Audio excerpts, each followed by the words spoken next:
Your name just came up. I'm taking a real risk by telling you this, because somewhere in your world right now, two people are in the middle of a conversation you have no idea is happening. And it isn't light. It isn't the kind of exchange where someone mentions you in passing and then moves on. This is the kind of conversation that begins somewhere else entirely and ends up being completely, entirely about you. Because the person in that room who truly knows you, they cannot hold it together the moment your name enters the space. They go still, just for a beat. Like your name asks something of them, like they have to gather themselves before they can do anything useful with it.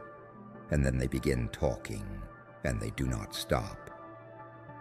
I want you to sit with that for a moment, because what I'm sensing right now is so precise, so particular, that I need you to actually feel it before I explain any of it.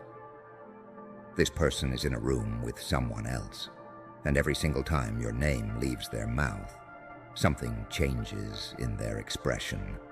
Their voice carries a different weight, and the other person sitting across from them is watching all of it unfold, quietly recalibrating everything they thought they understood about you. Because the one who knows you isn't giving a summary. They aren't keeping it brief. They are painting the entire portrait, every layer, every texture, every detail, as though they have been holding all of it inside, waiting for someone to finally ask. And no one even had to ask. The words just poured out. Here is what is actually unfolding in that room right now. This person is speaking about what you went through. The difficult stretch. Yes, that one. Whatever shape it took in your particular life. The unraveling, the disorder, the sensation of the floor dropping out from under you. They know the full weight of it. They understand what it cost. And they are telling the other person something that genuinely matters. They are saying, this could have broken someone. This would have broken most people. But it did not break you. And that is the detail they keep returning to. That is the thing they cannot move past. You kept walking through all of it, every single piece of it. When there were 100 legitimate reasons to stop, when there was every justification in the world to sit down and say, I cannot carry this any further. You never said that. You just kept going. And to this person, that is not simply something they find impressive. It is the thing that permanently shifted their entire sense of what a human being is actually capable of enduring. You altered their reference point for strength. Before you existed in their life, they held one picture of what resilience looked like. After you, that picture is completely different, and here is the part that truly moves me. Before you came into their world, this person had quietly made certain internal decisions about what was available to them, about how much hope was reasonable to hold, about what they had permission to expect from people, from life, from connection. They had scaled their expectations down to a size that felt survivable. And then you arrived, not with any intention to transform them. I don't believe that for a second.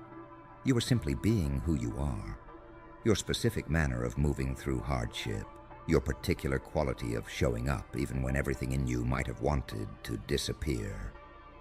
And they watched that, and something sealed inside them cracked open. That heart that had learned to stay guarded. You made it inconvenient for it to stay that way. You make it difficult for people to cling to a small version of things when you are near.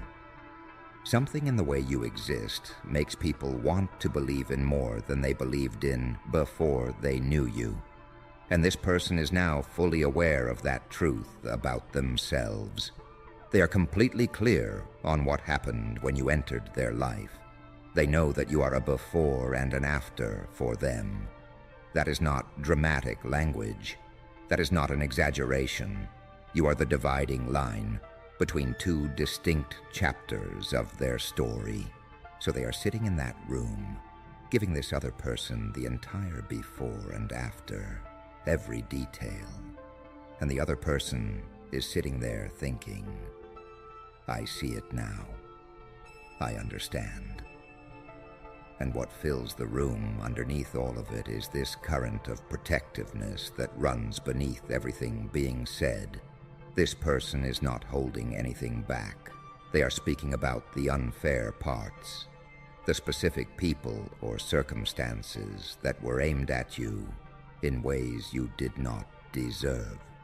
The ones who saw you in an unsteady moment and treated that as an opening, who viewed your vulnerability as a resource, who had a particular investment in making you smaller, more manageable, less than you actually are. And when they reach that section of your story, something changes in them. They sharpen, quietly, visibly. Something inside them ignites. And there is a moment where the composed version of them is trying to hold it together, but not quite succeeding, because their protective feeling toward you is not simply the ordinary response of a decent person who dislikes injustice. It is more charged than that, more specific, more like, how could anyone look at who you are and think they had the right?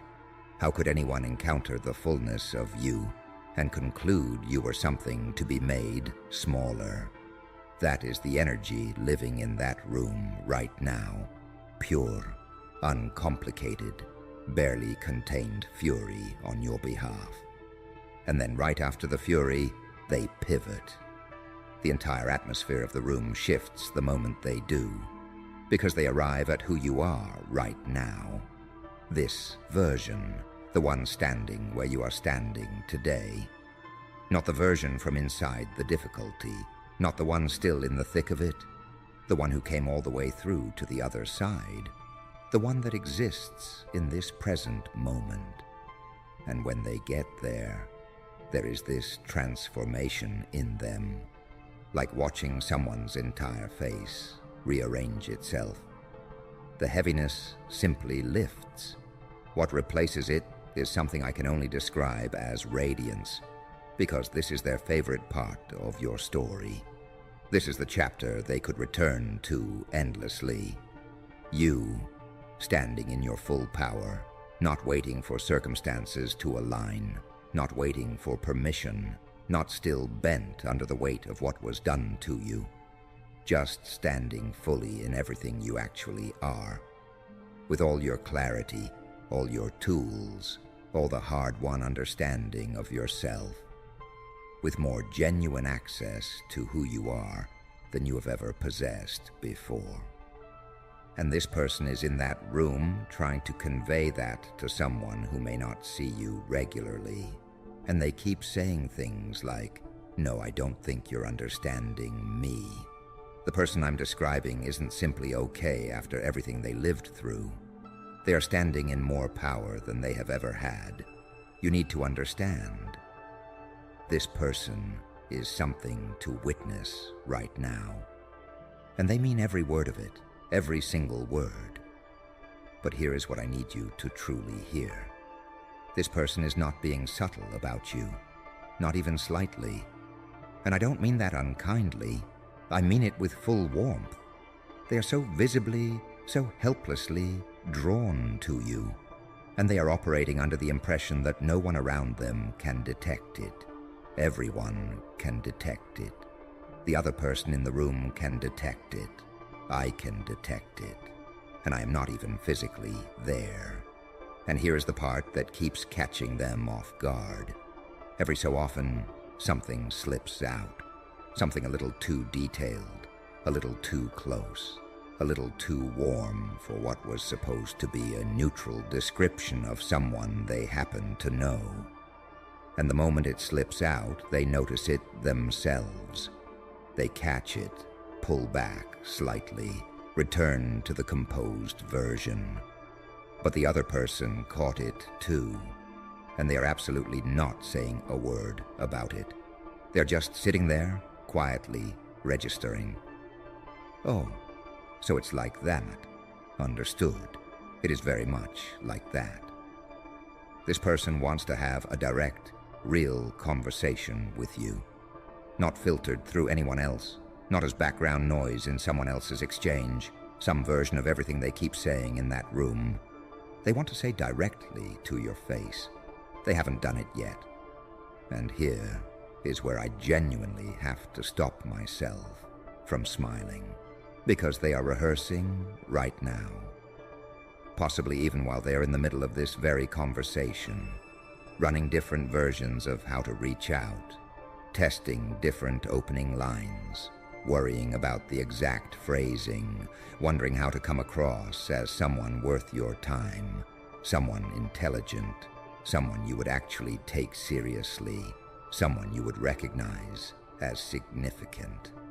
And the thing is, people do not rehearse conversations with people who are unimportant to them. People do not lose sleep over word choice with someone they could take or leave. The volume of nervous energy going into crafting this opening line is directly proportional to the degree to which you matter to them. And it is an enormous volume of nervous energy, which means you matter enormously, not a little, not in some containable way, enormously, and beneath all of it, beneath the awe, the protectiveness, the way it keeps showing up on their face no matter how hard they try to manage it, there is simply missing you. This person misses you in a way that doesn't pause, not in an occasional, sometimes something reminds me of you kind of way. In a you are woven into the background of my ordinary days kind of way. Things happen, and you are the first person their mind turns toward. Not the second, the first.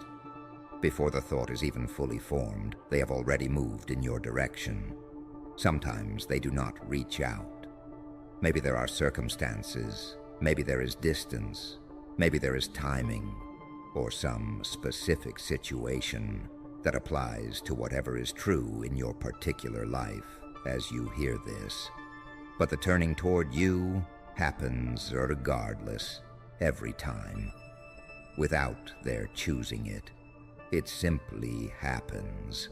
And here's the specific thing I want you to hold on to. They are not missing a version of you that no longer exists. They are not grieving who you used to be.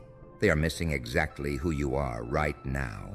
This version, today, after everything. The one who came through it all and is standing on the other side.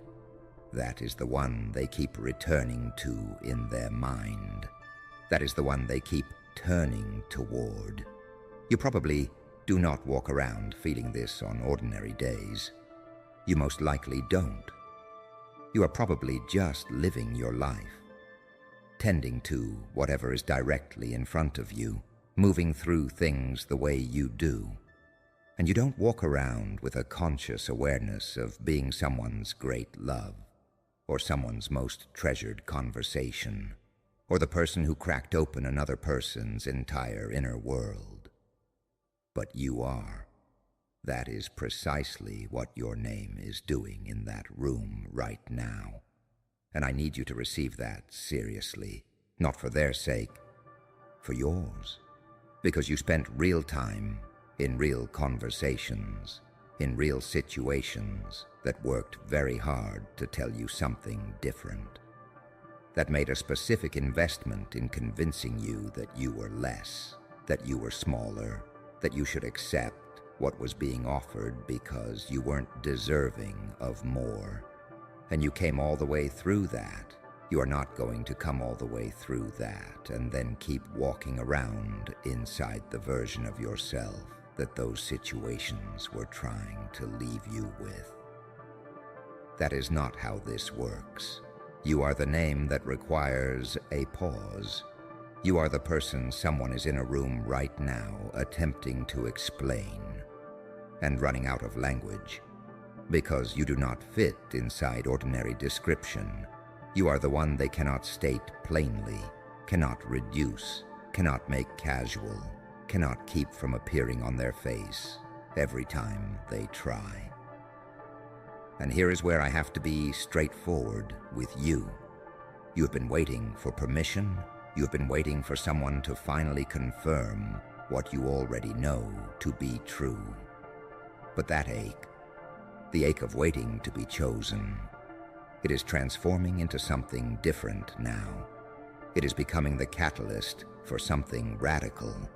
It is becoming the thing that drives you to finally choose yourself. Not as an afterthought, not as a consolation, as the primary event, as the person who matters most. To yourself. Because an unfiltered, honest, direct conversation is the deepest form of real intimacy there is. Not grand displays from a distance. Not quiet admiration that never speaks. A nervous, honest, direct conversation. Face to face.